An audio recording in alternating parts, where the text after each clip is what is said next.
I did Premiere Pro 101 for beginners. Yes, it definitely did. Going from very minimum knowledge to feeling a lot more comfortable on the program, I'm very grateful for that. Yes, definitely. I was doing a lot of work for what my boss was hoping I could do, a lot of work with interviews and headshots. That was something I wasn't very confident doing, but now I definitely feel like I have the skills to be able to do that. Linking audio as well as just editing sort of mistakes and just making it a lot better footage video to watch.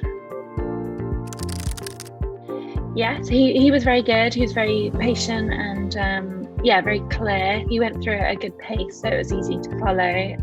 There were a few questions on the class, so he was very, very sort of good answering those and making sure everyone was at the same level. Yeah, very good. This is now my third course that I've done with you. So yeah, very, very happy. Thank you. I've got some good skills that I've learned, so grateful for that. I would, yes.